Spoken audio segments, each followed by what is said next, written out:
This is Claudette, host of A Matter of Interpretation. Today my guest is going to be Trevon Clifton. Trevon is a pro-life speaker for Save the One, and she will be speaking today just about her personal journey. I want to take a few minutes to let my audience know that we are going to be dealing with some sensitive topics. And so I want to take a minute to just give praise and honor and glory to God as he leads us through this journey that she's gone on. And Trevon, I want to start with, and welcome to the show. Thank you. Thanks for having me. You're welcome. And I want to start with the present. Today I want to deal with the present first, and then we're going to go back to square one of her journey to get to the place that she is. Trevon, go ahead. Okay. Well, as you mentioned, I am a pro-life speaker with Save the One, and the mission of Save the One is to educate everyone on why, not only why life is precious, but why all life should be protected by law and accepted by society without exception and without compromise. Our group is comprised of many individuals. Some speak, some don't, but individuals that have been touched with the gift of life through some unfortunate circumstances, but have recognized that every life is a gift. And so by God's grace, we go about, sharing our testimonies. And I also produce a radio broadcast. Some of your viewers may be familiar with Equipped for Life with Pastor Christopher Brooks. I've been producing that show for about 5 years now. And previous to that, I was on television for about 10 years. Well, in television. I wasn't exactly on television until the last few years. And that was with Christian Television Network. And so that's pretty much from a background from professional end. But today I am a wife of almost 5 years and a mother of 2 terrific toddlers. I have a daughter who is 3.5. We call her our 13-year-old, and I have a son who just turned 2. And so we've been very blessed. Our family is just blessed. Okay. And I wanted the audience to hear the present story after the renewal of the Spirit, after the rejuvenation of your life and your spiritual knowledge. Now I want to go back to incidences that happened during your childhood that were very sensitive, and I so appreciate, and my audience appreciates, your transparency in being able to discuss events that happened. And I want to start with just what was going on as far as your childhood was concerned that put you in a situation where there was molestation. Well, in the beginning, everything just seemed, pretty normal. I was born into a family with 2 parents. My mom and my dad showed a lot of love and affection toward each other, which is why it was such a surprise to me when they got a divorce, and I was about age 6, between the ages of 6 and 7. And just immediately my family was, ripped apart. That's how I felt it. I felt like it was overnight. Now, me being older, I know now that, these things happen, day by day.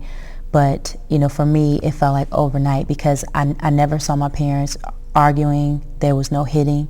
There was no curse words going back and forth. So it was a complete surprise to me. But after my parents' divorce, my mom and I went to go live with my grandmother, and that's where the molestation happened. My grandmother was already taking care of 3 of her deceased children, and the only male that was in the house began to molest me shortly after we had moved there. Okay. And what circumstances around this, and I know this is quite detailed, but so many young kids are molested by adult members of a household where they're staying there. What was going on with him at the time? Okay. Well, based on the age, he was not an adult. He was a teenager, so it's 10 years between my cousin and I. And he is also known to have some mental problems. He was in the special education class, but he still was able to hold jobs, and he had all of his faculties. And I just think that just the whole idea of, hey, you should be able to be with your family and be able to play with their cousins. My grandmother wasn't thinking of anything like I should have been guarded, and it started out of just the playing, and soon after he would be taking me to his room and instructing me on what to do to him. And now the other thing about it, that something that was always difficult for me, was that some people when they experience sexual abuse, whatever they have, very traumatic from the sense of it being violent. Mm-hmm. And this was not quote unquote violent. Like I said, it would always kind of start off with like just playing and tickling. So when it would change over to become sexual, it was almost a bit confusing, because a part of it seemed like it was fun, but then something about it seemed like it was wrong. There was something about that was going on in my body that was saying, this kind of feels good, but at the same time this feels wrong. And it was kind of confusing, and then it was like, well, this is supposed to be like our little secret, but then I just kept wrestling with these feelings, and it went on for I don't really know what age I was. It was probably a couple years, but eventually I went to my grandmother and I told her what was happening, and that my cousin was molesting me. And to her credit, she believed me, and she took me to my cousin and she confronted him and asked him if it was true, and he said it was true. And she instructed him to never touch me again, that is wrong, and he's not allowed to do that. But almost in the same breath, she told me that I could not tell my mother. And she told me that it was much better for me not to tell my mom, because my mom would more than likely kill him. And she did not mean it as a euphemism. She meant my mom actually taking his life and her going to jail. And then she said that, I'll probably be taken out of the home. And so when all these things started being said to me, then, who wants their mother to go to jail? I didn't want my mom to go to jail. So it became one of those things that it became a secret that I was told not to tell. And I didn't want my cousin, even though I didn't want him to continue doing what he was doing, I didn't want my cousin to be killed.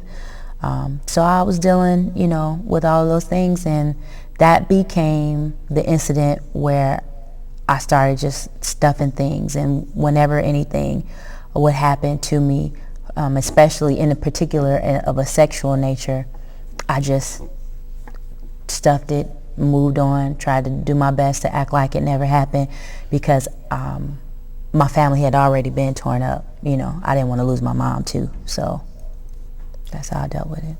When you talk about the incident and what your grandmother told you, and as we look into molestation now, and it seems like the one thing we tell kids is that people are going to put that out there, that this person might kill the perpetrator, or this person might do something. And so I'm wondering if that was a defense mechanism for your grandmother to protect your nephew, as opposed to her nephew. Right, her nephew, right.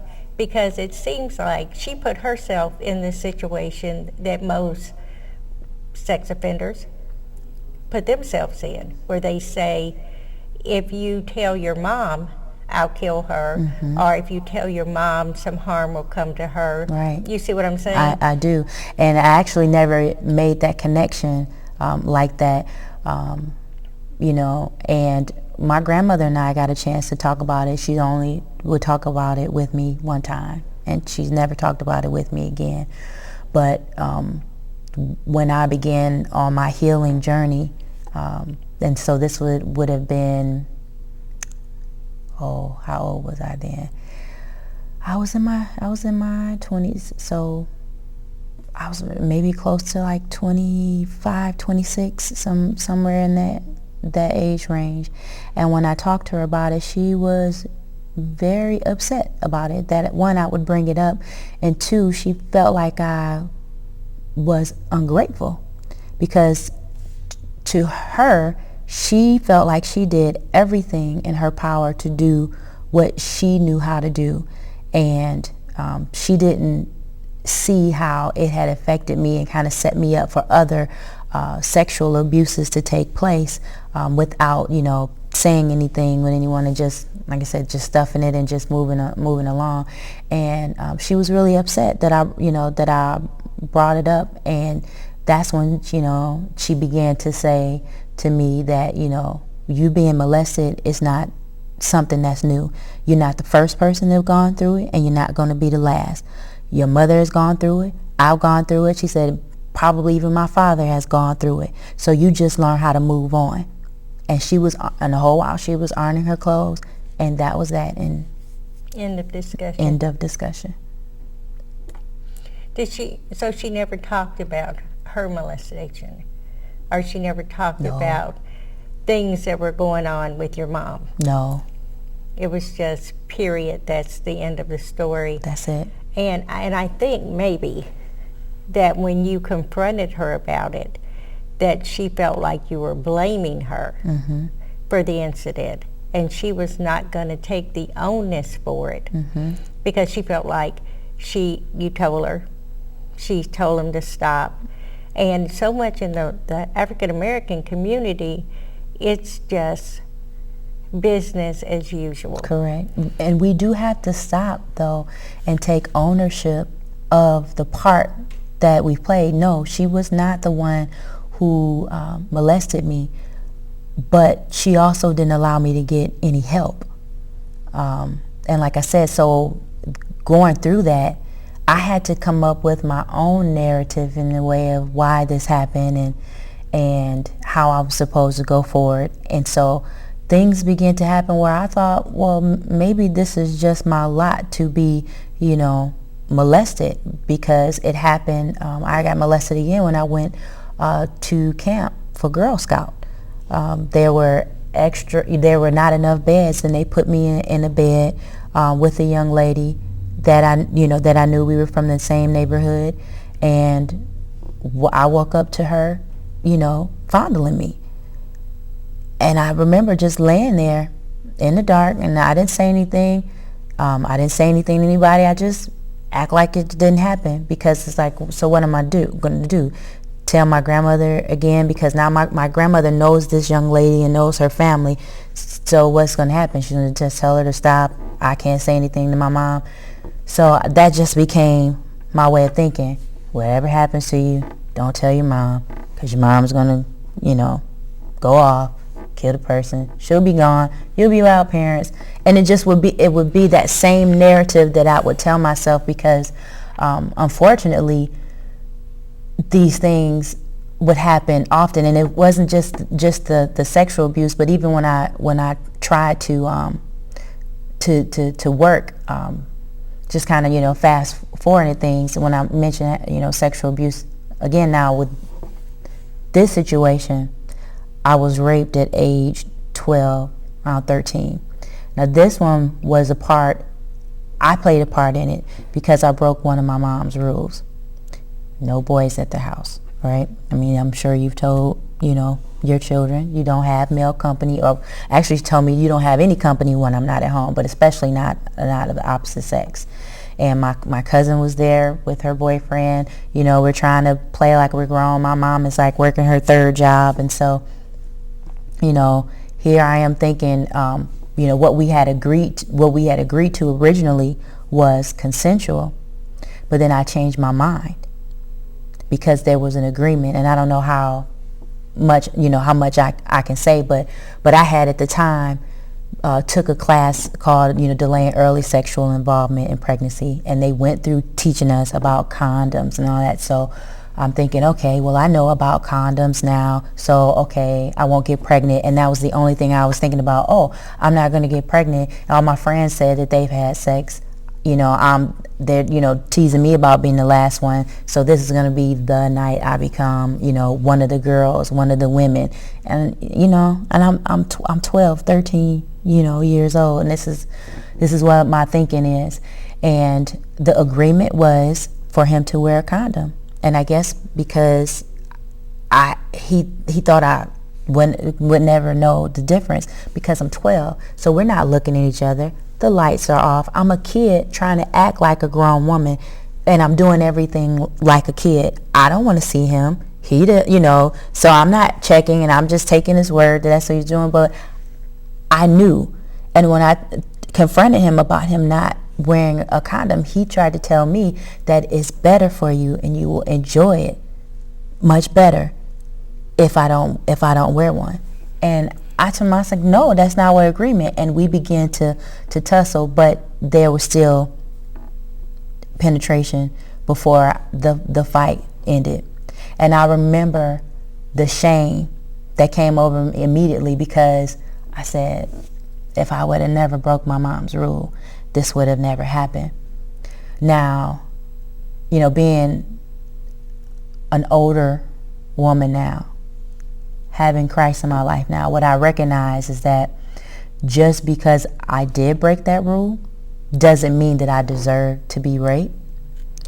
But that's just how sin is. When you agree to break rules, you don't always get to choose your consequences. And that was a consequence that I was not ready for. And never did it cross my mind that was something that could happen, because this was somebody that I thought I quote unquote knew. He was, older guy. Like I said, I was 12 and he was like 16. And I definitely didn't tell my mom that, because then I would have to tell her that it happened while she was at work. And it just became a part of, everything else. Until I guess I got about 15 and I had my first job. Real job away from the neighborhood, and it was in an office, and I had my first experience with being sexually harassed on a job, because I've always been a mature looking teenager. And I remember like yesterday, I'm at the Xerox machine making copies for my boss, and he comes over and he starts to comment on my body and on my breast and asking me lewd questions. And I wasn't sure what I was supposed to be doing with this, because this man was old enough to be my father. And I tussled with it, but I went ahead and I told my mom. Of course, she was upset, and she said, we're going to take this matter up, at your job. And we did just that. They confronted the gentleman. He admitted to it because he didn't actually think that he had said anything wrong when he was talking about my body parts. And they told him that he was. They suspended him for a few days. And, I remember coming back to work, because I worked in a totally different department, and I was on the elevator with like 4 other women that worked with him. And instead of, them looking, and these women never said anything to me until that they found out that he was suspended for saying something to me. And they began to try to ask me, what did he say? And, well, you can't really blame him because, you don't look like you 15. You look like you like 19, 20 years old. And I couldn't believe that instead of them like wrapping their arms around me like a mother, like, oh, baby, I'm so sorry this happened to you, they began defending him like, well, it's your fault that you developed, and I wasn't dressed provocative or anything like that, because my mother wasn't having that. And that was what the response was. And it just kind of felt like the same thing I kept getting. It's my fault. It's your fault. If you weren't pretty, if you weren't fully developed, if you weren't this, then this wouldn't have happened to you. I would not have to have said this, or I would not have to have done that. And so I grew up thinking that everything that happened to me, pretty much was my fault. And so I kind of would go back and forth between, how I would dress. I would, wear when the baggy stuff came out and it became okay for girls, because I grew up in that, the whole 90s where it became be okay for girls to be in baggy clothes, like TLC and all that. I was almost kind of relieved, that I could dress that way and I could cover myself up and nobody would really think it was because I started feeling ashamed of how I looked. They would just thought I was in fashion. And so it just came another way of hiding it. And it's because while you're talking, I'm seeing a very young person, and as you're walking, I'm seeing more and more baggage being added to you and weighing down and going into depression and losing your self-worth, because as a child you're taking all this on yourself. You're saying, this is my fault. It must be me. It must be my dress. It must be because I let a boy in the house. It must be, and so all of this shame. It must be because, this was my cousin and maybe, certain things felt okay, but in my head it was screaming that it was wrong. Right. That this incident was wrong. And it brings to me, and I'm looking at not only you that I'm seeing in my head, I'm seeing child after child after child that's in the same circumstances, that is taking on that weight, too much weight, right, for a young child. And when it's not dealt with at all on each individual level, right, then it increases overall. Right. And so you get to a point where you're like, this is me. This is who I am. This is my lot in life. Right.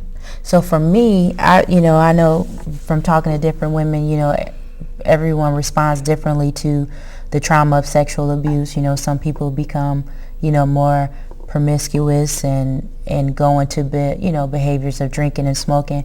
And I went on the opposite end. When around the time I was 13, like pretty much almost after it happened, because I thought through that rape that I had become pregnant. And that, because that was one of the greatest fear of mine. And the interesting thing is, I only not too long ago remembered that as a result of doing a video for Right to Life of Michigan, where they featured a part of my story, and while we were taping, that began to come back to me, the reasons why.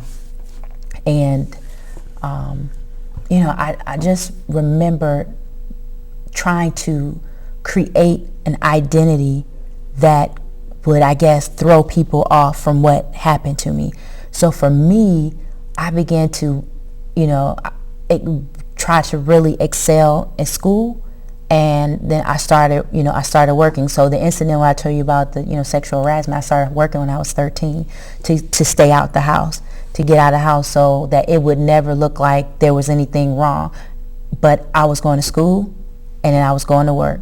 I was making sure that I was out the house early and I wouldn't come home, too late. I didn't want to be at home. Home was not a happy place for me. I was still carrying the stuff about my parents not, being together. That's just, I think, what's natural to children, to kind of wish that their parents get back together. But, it didn't seem like that was happening. So, I didn't want to be at home. That's where the molestation, took place. I just began to try to make my own way and create my own value, and my way was education. I remember saying, I'm going to try to be as smart as I can, and I'm going to, when it's time for me to go to college, I'm going to try to get as far away from this family, as I possibly can. And I tried to use work and education to keep myself busy and to appear unavailable.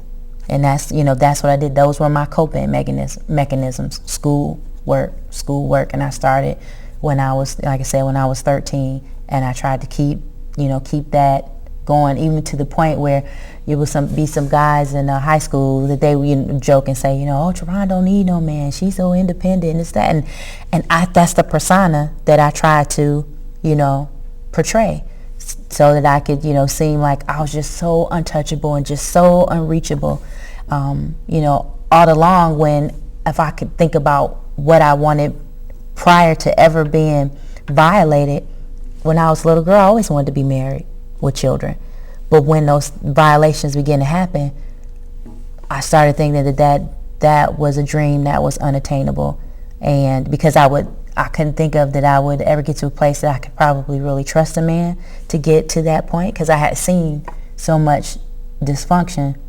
I had even got to a place where I never forget. It's in biology class, in biology, you learning all kind of stuff, and what our assignments were always to research, and I love research. My actual background is in chemical engineering, and so that's research is a part of it. I always love research, and I remember coming across for the first time artificial insemination. Now, I'm 17 years old. Why am I thinking about that at 17? Because all the stuff that happened, I was always trying to think of how can I keep this from not happening again. And since I knew that I wanted children, I remember doing research about artificial insemination. My senior paper, 10-page research paper, was on abortion and why it should be legal, and why what we know is now the morning after pill, but the original is the RU486 pill that was legal in France. I wrote on that saying why it should be legal here, bringing all of my baggage, and now trying to politicize it, and saying this is the rights that I should have, instead of really dealing with the root issue was. And I really think that that's something that happens a lot when people are making the stance of what they choose to believe, what they think is right and wrong. But that was my thing. Now, I want to go back. Sure.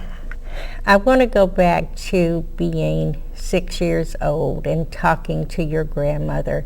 And I want to know, and I want you to tell young women, kids, I want you to tell parents, grandparents, what did you need from her at that point? Well, like I said, to her credit, because she believed me. Mm-hmm. Now that's one of the main things that a lot of people don't get, is that to get somebody that actually believes that this happened to them. But the other thing is that I needed us to be in it as a family. It happened. But to tiptoe around it, to try to act like it didn't happen, like I said, it became this contained thing between the three of us. It became this secret, and I didn't know how to interact anymore, with my cousin, with my family. I was even afraid, and let me just be totally transparent, but I was even afraid. I never babysat, because I wasn't even sure if I would become that person that did that to me. I just did not. I didn't watch other people's children when I was younger, because I just wasn't sure.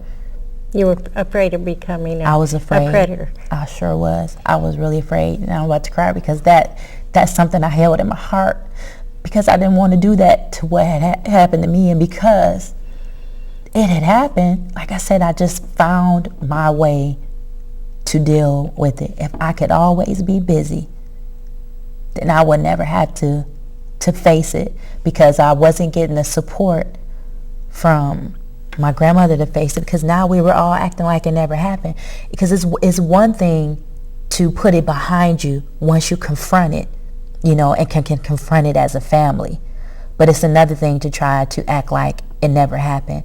And with my mom being the person who cared for me, it was unselfish to keep her out of it, to know how to take care of me, because now I'm responding and doing things in certain ways, and she doesn't know what's going on. Like I said, these things were happening kind of,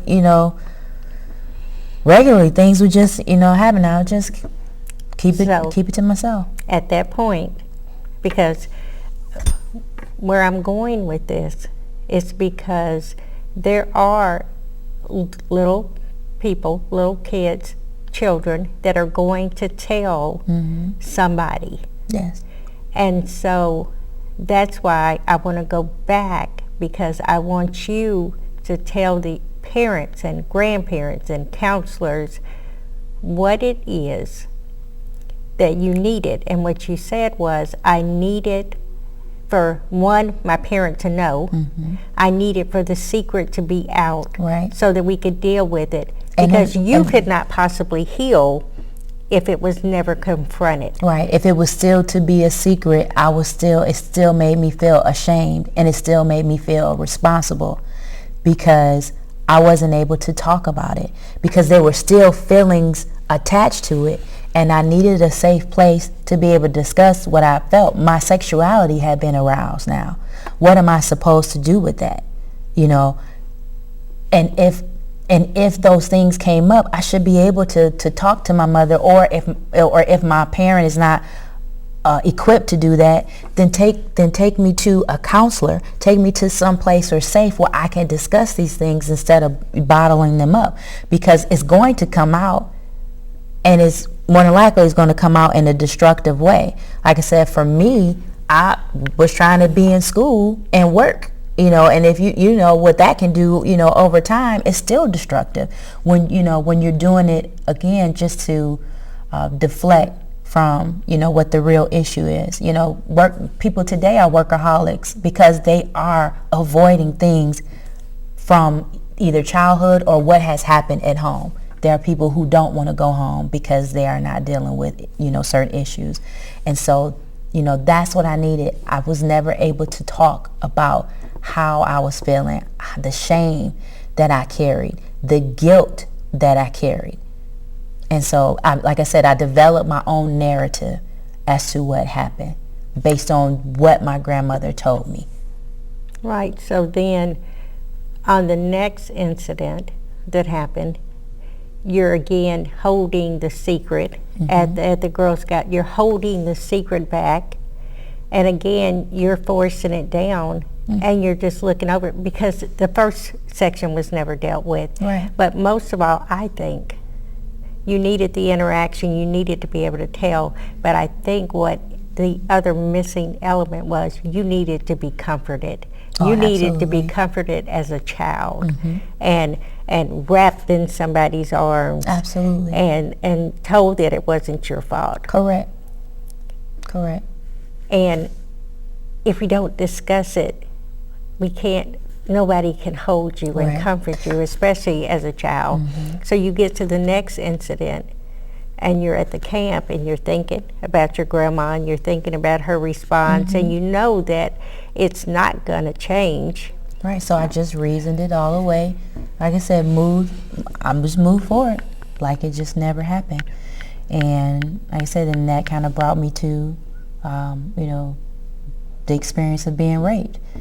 And again, with me making that decision of having male company at the house, it would require me to tell my part in order for me to tell my mom what happened. I wasn't going to do that. So, again. And I think that's true of a lot of teenagers. They get themselves in a situation. I know my dad used to say, always take a dime with you. And that was way back when, right? And make so that phone call. And yes, you may, find yourself in a predicament you don't want to be in. And I remember finding myself in a situation, and I did. I felt like I was at college, and I went to this boys' room. But the difference was I went to the bathroom and straight out the door. Okay. It was like, okay, I'm in this situation. What would my dad say? He would tell me, get out. So I just went. But you were 12, and this I was at my house, and so you were at your house. Where was I going? And so, because you broke the rule, and I want to say this, and I want to say it 21 times probably, but I'm not. because you break a rule, because you make a mistake, it does not mean that you deserve to be attacked. Right. It does not mean that, because we all make mistakes. That's and right. we all think about that, but you don't feel as if, because we're dealing here with adolescents, Right. and you're pounding on the baggage, and I keep seeing it, and you're piling on the hurt, and you're pulling back inside yourself, which I think is what many teenagers do. Right. They go to a party, they shouldn't be there, something happens, and they don't talk about it because Right. they don't want the shame or the embarrassment. And so, having been there, if you had to do over again, if you had to talk, how would you tell a parent, what signs were you putting out? Because I know there had to be signs that you were pulling out that something is wrong, something is going on. I became withdrawn. It was the summertime. I didn't want to be outside. I didn't want anybody to see me. I started to put on weight. So here I was already fearful of becoming pregnant, and then a couple of times I would come out, the rumors started happening that I was pregnant. And so I didn't want to go outside. I began really, eating more to comfort myself. Like you said, I needed comfort, and I began to find comfort in eating. And so I just wasn't, I never, I won't say I was never physically active like outside, because I did. I used to climb the trees, jump off garages with my friends. But like I said, I just began to pull away. I wasn't going outside playing. Like I said, I pretty much, from that point, withdrew from friends in that way. I was still going to school, still getting good grades. My grades didn't plummet. They didn't plummet because, again, my plan, if you will, began to be my education was going to be to get out of this family, out of this situation.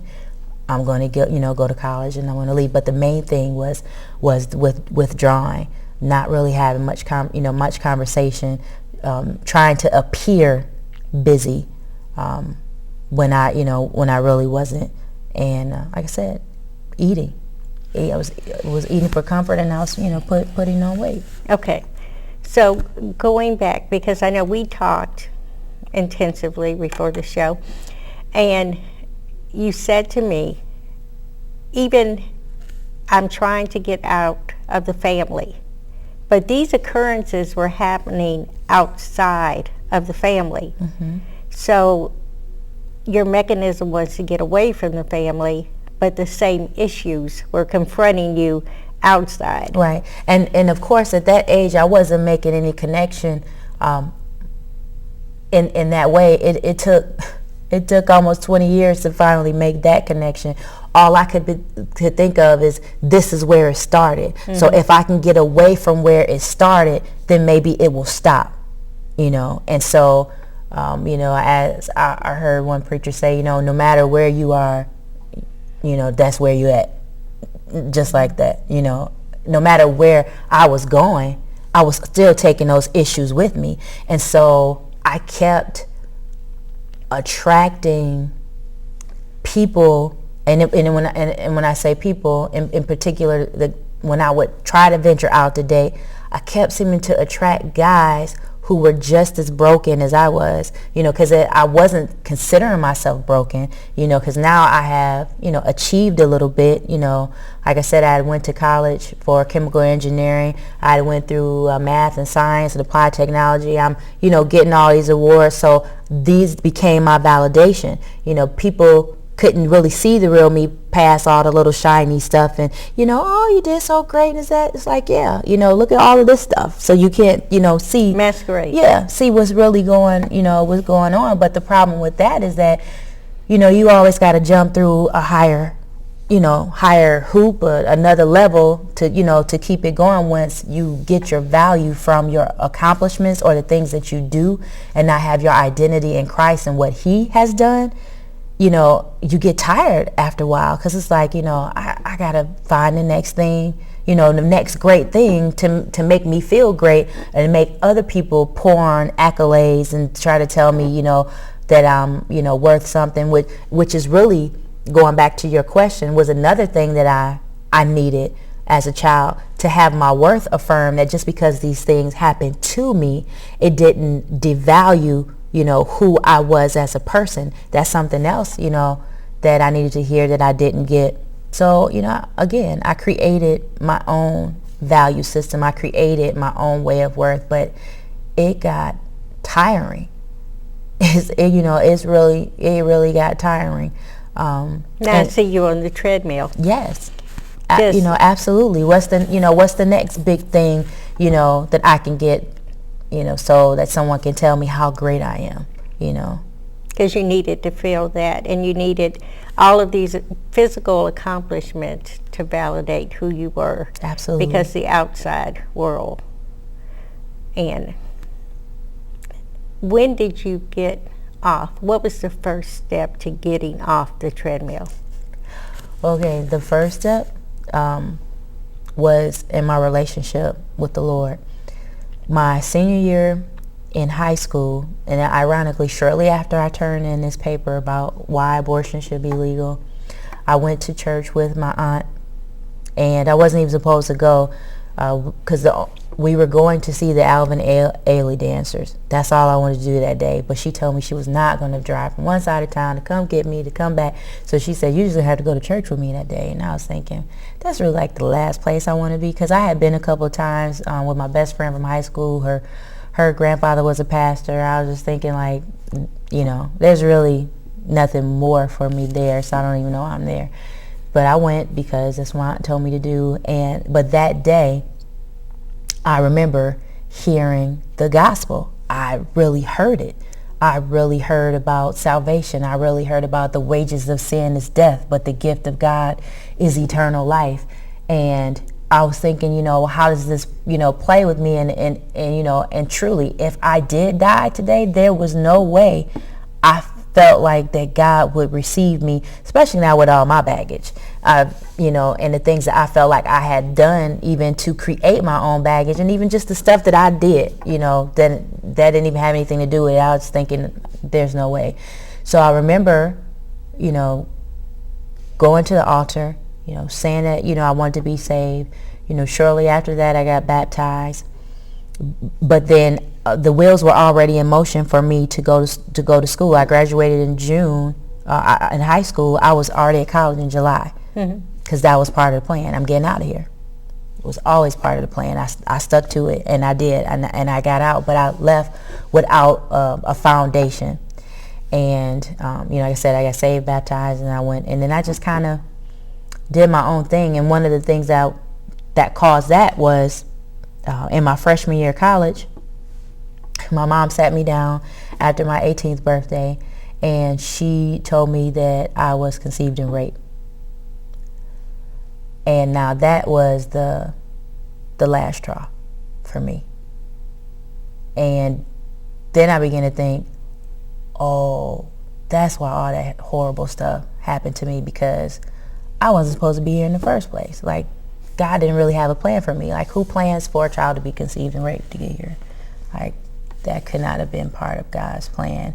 And so now, now I'm looking like, wait a minute. So I've been trying to escape all these people, and then they're not even my family. I was thinking, like, wait a minute. When I say I became undone, I really became undone. Unglued. Now that freshman year, I brought the worst grades. I earned my Fs that year because I was like really at a loss. Because now I'm angry. I'm angry with my mom. I'm angry with my dad, because I'm thinking, like, why are you telling me now? Like, we could have just kept the charade going, Now, what am I supposed to do with this? And then I went back, like I said, I was on my break, and I went back to college 600 something miles away from home.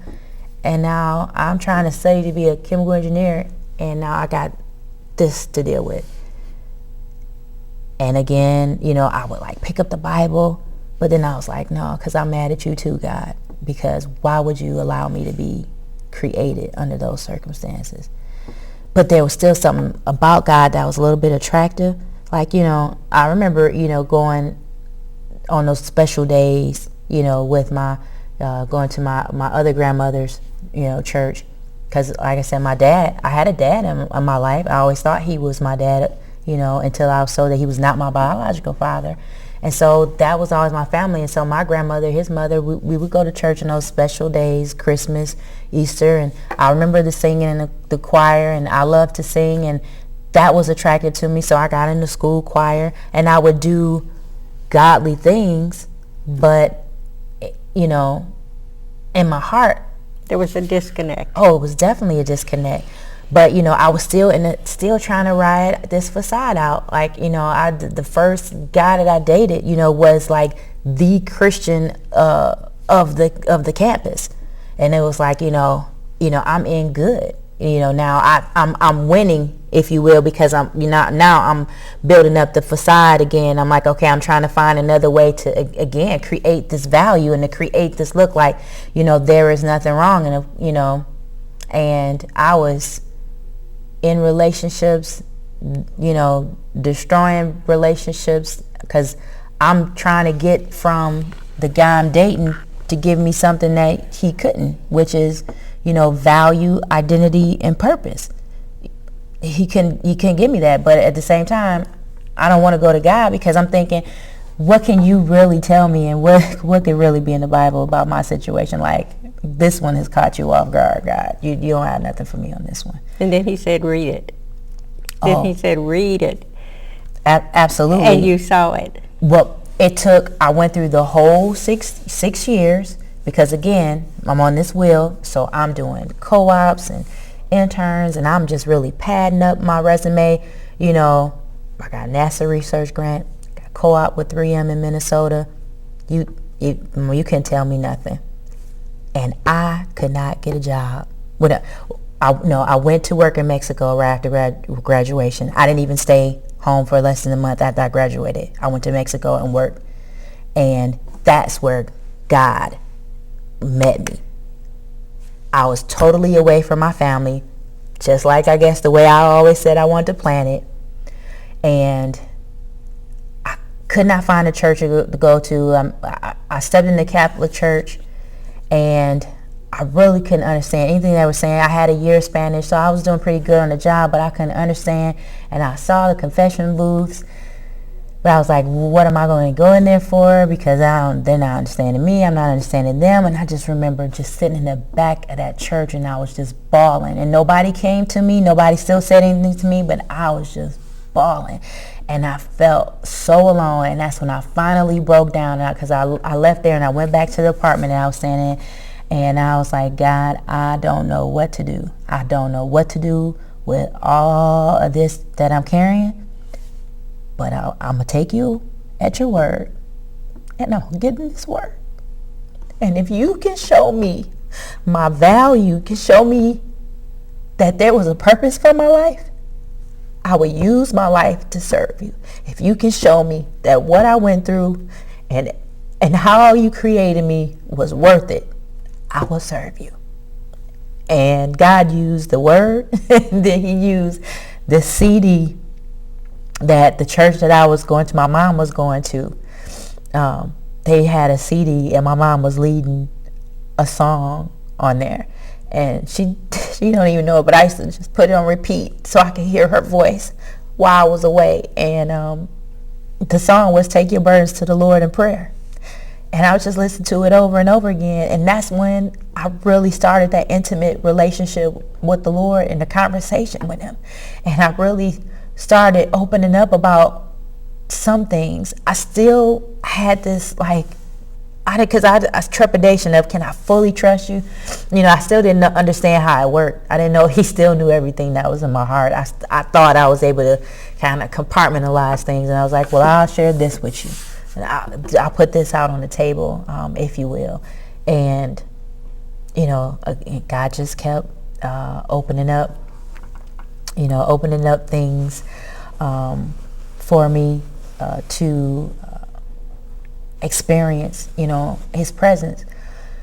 So after I graduated, like I said, I went to Mexico. I came home because I was in a relationship that God had been told me to get out of, and it was the same relationship I had been in for a long time in college. But he was like, "That's not what I have for you," because, and this is what was key, because I used to think that I was doing better than some of the other girls because I didn't have all these multiple partners, like which is, a common thing in college.